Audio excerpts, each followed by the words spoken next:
Never underestimate the power of a crazy backstage story that takes over an entire show.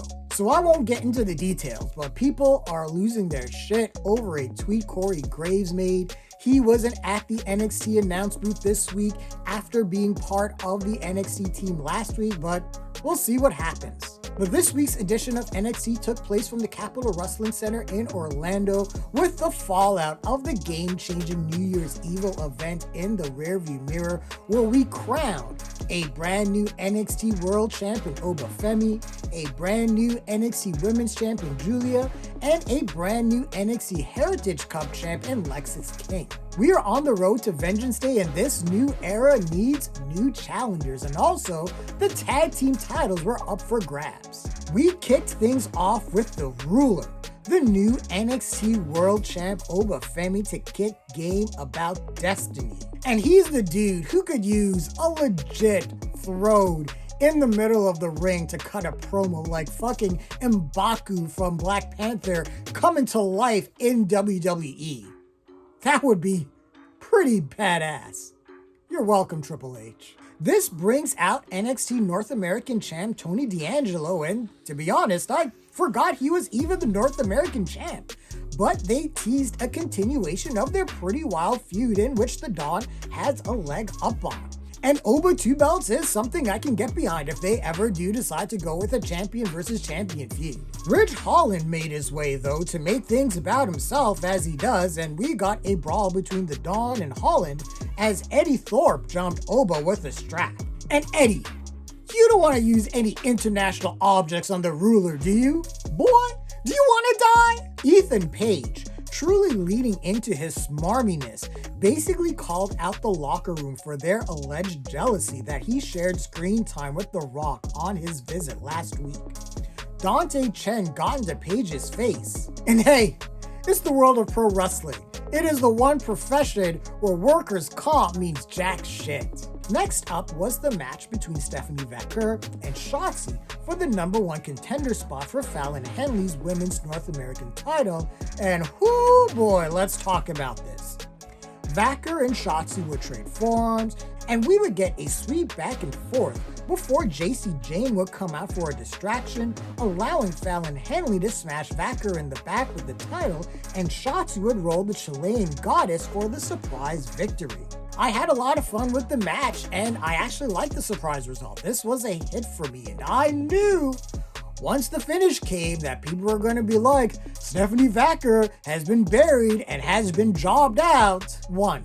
Vaquer was clearly protected, and she didn't even lose the match clean. Even Shotzi was upset at how she won the match. This gave heat to Fallon Henley and fatal influence that is needed for that heel faction. And this is clearly going to end with either 1, a triple threat for the North American title, or 2, Vaquer is simply going to meet the winner of Shotzi and Fallon. Not everyone needs to be a champion right away. Did you really expect Shawn Michaels, who invested all of this time in Fallon Henley, for her to just become North American champ, to just lose the title right away in her first title defense? Or worse yet, beat Vaquer in her first attempt and give Vaquer choker status right from the jump?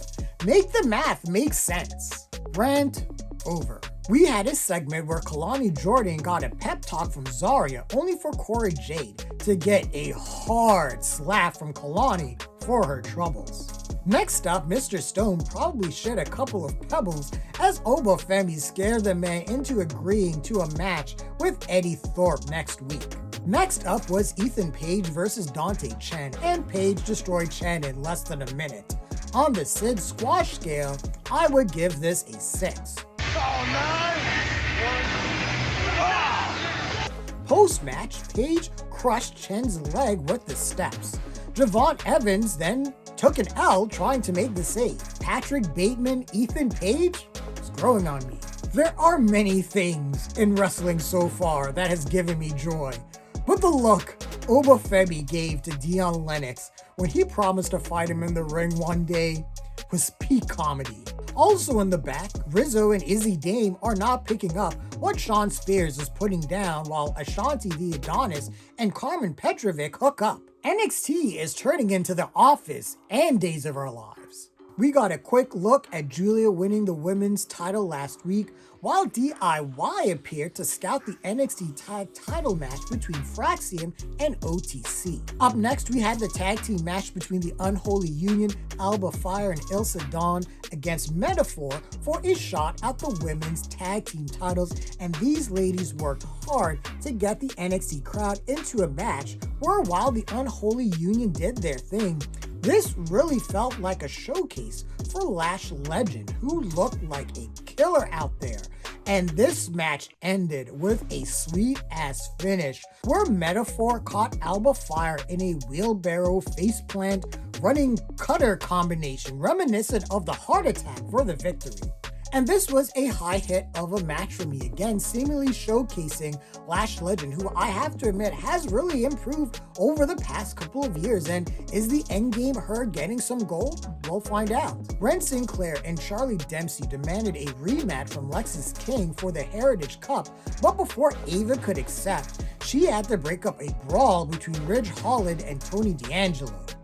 That parking lot is cursed. Before the next match, we got a shot of TNA Knockouts champ, motherfucking Masha Slamovic, sitting in the crowd, and once again, it seems like the NXT TNA partnership is back on. And I'm really interested in potential developments based on the next match between Cora Jade and Kalani Jordan, with the story being that while Lani has been leaning into the heel shit to find an edge, she isn't as edgy as Cora Jade, who would win with a double arm DDT for another surprising finish. But given the circumstances that Masha was in the crowd, I'm starting to wonder if we are building towards a mini program between Masha and Cora Jade, and that would rock my world. This match was a hit. It did the job. After Eddie Thorpe declared that he's ready to win the NXT title next week, Josh Briggs and Yoshiki Inamura from Pro Wrestling Noah demanded a tag team title shot at Fraxium, but OTM came in to tell them to get in line, and we got another brawl. HBK, you've lost control of the plot. Our wrestling main event for the night was the NXT tag title match between OTM and Fraxium, with DIY watching from above, and this was a true power versus speed match. But Fraxium's speed is almost at hyperspace as their double teams kept OTM dizzy.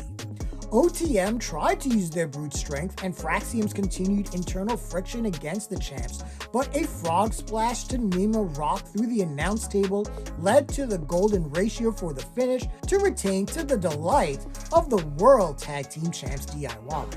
And this match was a super hit. I really wasn't buying OTM winning, and to be perfectly honest, Jada Parker is really the only person from that faction I care about, but all four men put in a hell of an effort, and Fraxium just may be the best tag team on planet Earth, and I am frothing at the mouth over a potential Fraxium DIY tag team program. We got a pair of mysterious shoes arriving to the arena, and shockingly, they weren't attacked. But this got us to the prodigy Roxanne Perez out for a chat after her NXT Women's title loss to Giulia last week, and after what seemed to be a bit of a babyface tease, the prodigy declared that the NXT Women's division is just going to suffer without her as champ. This brought out motherfucking Bayley, who returned like a conquering hero to big up the NXT Women's division as the best in the world and to give Perez some advice. And similar to The Rock and Ethan Page last week, this felt like a moment of graduation for Perez, as the show ended like a true old school WCW Nitro. As we went off the air while Bayley and Roxy brawled in the ring. A feud between Roxanne Perez and Bayley? Take my money now. But this was a great episode of NXT where it really was the sum of all of its parts. A lot of storylines were covered. We got a few decent matches, a great tag team title match, and a big return with Bayley setting up a major feud with Roxanne Perez. This show was a super hit for me. But we got a month to go before Vengeance Day with several developments still in the works. So let's just fucking go in this new era of NXT. Well, those are my immediate thoughts and feelings on this episode of NXT. What did you guys think of the episode? Share your thoughts, leave your comments, like the video, subscribe to the channel, and don't forget to hit that bell icon so you can get notifications as well. Thanks a lot, everyone. Take care.